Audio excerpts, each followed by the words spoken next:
ও দোকানি। হ্যাঁ বলো। আমার বাড়ির সামনে যেই মোটরসাইকেলটা রাখা আছে ওটা কার?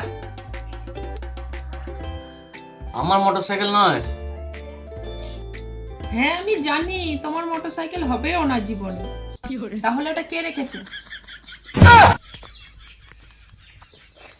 আরে বেশ মুশকিল, তো আমি কি করে জানবো বলো তো যে এটা কার মোটরসাইকেল? আর আমার মোটরসাইকেল জীবনে হবে না তুমি জানলে কি করে? কাজকর্ম তো সারাদিন কোনো কিছুই করো না, Another সারাদিন one. এইখানেই বসে থাকো। তাহলে কাজকর্ম যখন করো না, তাহলে কি তোমার মোটরসাইকেল কোনোদিন হবে? হবে না। মোটরসাইকেলটা কে রেখেছে কে? আশ্চর্য ব্যাপার তো, কে মোটরসাইকেল রেখে যখন আমি কি করে জানবো বলো তো? তুমি খাটিয়ে এসে আমাকে বলছো যে কার মোটরসাইকেল কার মোটরসাইকেল, আমি কি করে বলবো কার মোটরসাইকেল? দেখো, এই গলির মধ্যে তোমারই একমাত্র দোকান আছে, আর সারাদিন তোমার কোনো কাজকর্মও নেই, সারাদিন এখানে বসেই থাকো। আর বাকি লোকের না সবারই কাজকর্ম আছে। তাই একটা দায়িত্বপূর্ণ নাগরিক হিসাবে তোমার কিন্তু দেখে রাখা উচিত যে কার বাড়ির সামনে কোথায় গাড়ি আসছে, কোথায় দাঁড়াচ্ছে।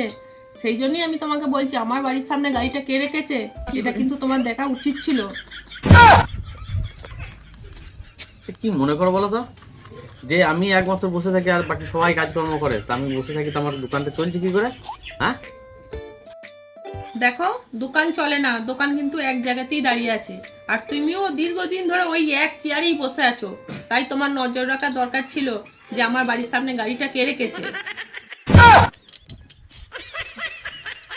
বেশ ঠিক আছে, আমার ভুল হয়েছে না দেখা, যে কে গাড়ি রাখছে কোথায় রাখছে দেখাটা আমার দরকার ছিল।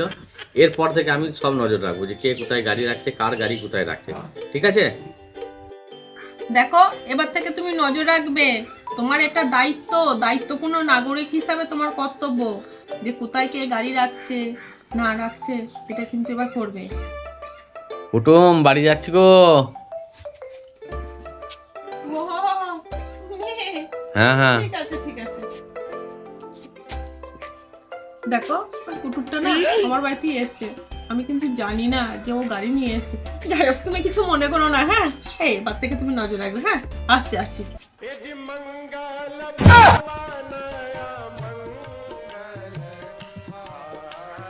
আশ্চর্য মহিলা, আমি দোকানটা চালাচ্ছি, আমার সংসারটা এমনি চলে যাচ্ছে, আমার পাঁচ কথা শুনিয়ে দিয়ে চলে গেল এই গলিতে আমার দোকান বলে। সবার এই দায়িত্ব নিয়ে আমায় বসে থাকতে হবে, দোকানদানি বাদ দিয়ে এখানে বসে বসে দেখতে হবে কার বাড়িতে কি আসছে। কি আশ্চর্য, এই পাড়াতে দোকানদারি করে। এই যে দোকানদারকে শুধু শুধু আমি বকে দিলাম। কুকুরটা তো আমার বাড়িতেই এসছে আমি জানি, কিন্তু যে গাড়ি নিয়ে এসছে সেটা জানি না। আর আমার বাড়ির সামনেই না গাড়ি রেখেছে, দেখি না আমার রাতটা ধরে গেল। কাল খালি বকে দিলাম না এই দোকানদারটা। আর দোকানদারকে বসে না থাকলে দেখতেই হবে কি করে। কি করে?